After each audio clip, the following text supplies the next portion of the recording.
ఆత్మీయ మానవ పిల్లలకి అప్పటికప్పుడు చూస్తాం మేము. ఇంకా ఇంకా లోపల ఎలా పైకి ఎలా ఫోటో పెట్టాను, నువ్వు అలా కనపడేయాలి అంటున్నాను. ఎలా కనపడతాను? నా మాటలు ఇలా వినేసి ఆ విట్లబాబు లాంటి దగ్గర నుంచి పర్టికులర్గా అనేకలు మోసం చేసుకుంటూ ఎలా మోసం చేస్తున్నారో అలాగే రికవర్ చేసుకుంటూ వస్తేనే నన్ను తేజోమూర్తిగా చూస్తారన్నమాట. నా పూర్తి తేజస్ అప్పుడు చూస్తారు. మీలోనే కదా దేవేరు ఉందంటే మీరందరి మీద ఉంది అది శక్తి. ప్రకృతి పురుషుడు లయగా కాలస్వరూపం కదా, చిక్కబట్టాలా చూసుకోండి. అలా నేను మాత్రమే అధిష్ఠిస్తానంటే కేంద్ర బిందువు ఉంటానన్నమాట. మీరు అక్కర్లేదు ఇంకా. మనుషులు మేము మనుషులుగా బతుకుతాం, మేము ముందుంటాం వెనకుంటాం అనరక. ఎందుకని కేంద్ర బిందువు వచ్చేసింది మీకు ఇప్పుడు. అర్థమవుతుందా? నా ఫ్రస్ట్రేషన్ కూడా మీకు ఎందుకు అంటున్నానా, నేనే ఫ్రస్ట్రేట్ అవుతున్నానా? మరి అలా ఇంకా శాంతంగా చెప్పొచ్చు కదా. మీరంత సదా ప్రశాంతాన్ని అక్కడ పెట్టి మీరు అరుస్తున్నారు తిడుతున్నారంటే దాని అర్థం ఏంటి? నన్ను పట్టుకోండి అయ్యా, పట్టుకుంటే వస్తాను, బిగుపడతాను అంతకంతకే. ఎలా మోసాలు కొద్ది ఎలా ఇదవుతున్నారు? ఎవరినో వెలిగించేద్దాం పని మీకు వస్తుందా? రాదు. ఎవరు కూర్చోలేరు. అదేదో మీ కులాన్నో మతాన్నో వ్యతిరేకించేసినట్టు మనుషులనే వద్దంటున్నాను. అసలు నేను మనిషిని కాదు, మీరు మనుషులు కాదు. ఎవరో నాకన్నా పెద్ద కులం చిన్న కులం అక్కడ దాకా ఏమి లేదు. మా తాతగారిని ఇలా మలిపేశారు. మా తాతగారి నుంచి ఇలా ఉద్యోగం ఇచ్చేశారు కదా, ఇల్లు వాకిళ్ళు కాచేసుకుంటా. అది కులం చూసారా, మతం చూసారా? ఒక కులం వాళ్ళు చేశారా? ఎవరో కమ్మవాళ్ళు వెలమలో రెడ్లు చేశారా? లేదా బీసీలు ఎస్టీలు చేశారా? వాళ్ళు మట్టుగా చేశారా? పోలీసులు మీడియా అంతా ఒకటైపోయి ఎవరు ఎలాగైనా రెచ్చిపోయి తప్పుడు ధైర్యం తప్పుడు ఊతం ఎందుకు ఎలా పెరిగింది? మనుషులు అంటేనే ప్రమాదం రా అని భగవంతుడే రద్దు చేశాడు. ఇంకా మనుషులుగా ఉన్నారా? ఆడి మీద దాడి చేశారు, ఏదో గొడవ ఉంది, ఎవరో దుండగులు ఇలా TV9 వార్తలు ఇలాంటి యదవతనాలు పెంచుకుంటూ సూటు బూట్లు వేసుకుని మీరు మనుషులుగా బతికేయడం కోసం ఇంతకీ ఇదంతా ఓ సంపద డబ్బు కూడిపోతే చాలా మా చేతుల్లోకి వచ్చేసింది. ఎవరో డబ్బులు ఎవరో సంపద ఉన్న వాళ్ళు ఉన్నారు, ఎవరో మహానుభావులు ఉన్నారు. ఇంకాను ఎక్కడ కూర్చుని ఉన్నారు?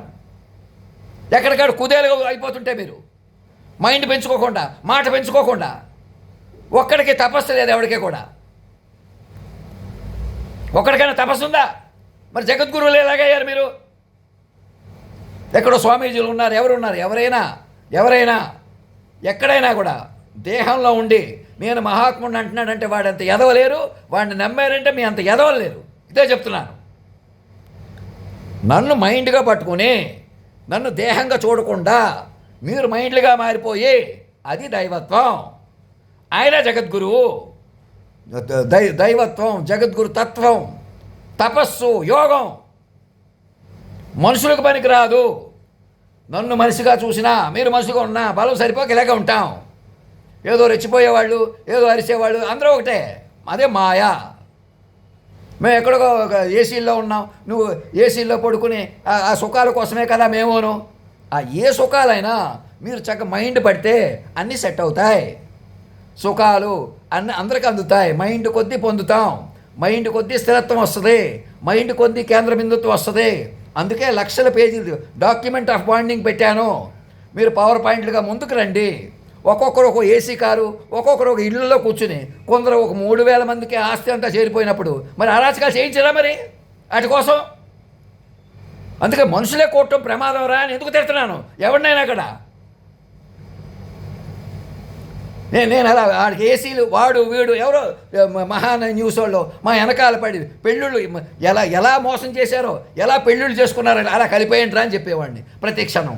అలా ఎందుకు చెప్పేవాడిని? నేను అడ్డం పడకన్నా, నేను ఎవరినైనా అడ్డం పడకన్నా నా వల్ల అవుతుందా? మనుషులు ఇలా అన్నీ ఇదైపోయినప్పుడు ఎవరినే కాపాడలేము. ఎవరి మీద కేసు పెట్టినా గొడవ పెట్టినా ఆడు అలాగే ఉంటాడు.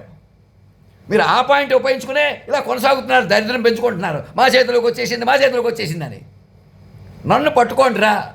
అక్కడ గవర్నర్ ద్వారా ఇప్పటికైనా అక్కడ రాష్ట్రపతి భవన్లో నన్ను పెంచుకోండి రా, నా చుట్టూ చేరండి రా. అర్థమవుతుందా? అంతేగా నువ్వే చెప్పక, నువ్వే దాచుకుని, నువ్వే మనిషివి, నువ్వు ఎదుర్కో, మేము ఎదుర్కొంటున్నాం, ముందుంటున్నాం. లోకేష్ గాడికి అందరూ చెప్తున్నాను, మీరు మనుషులకి ఎప్పుడో చచ్చిపోయారు రాని మైండ్లుగా బతుకున్నారండి. నన్ను మహామైండ్గా పట్టుకుని మీరు మైండ్లుగా ముందుకు రండి. ధర్మో రక్షతి రక్షత సత్యమేవ జయతే.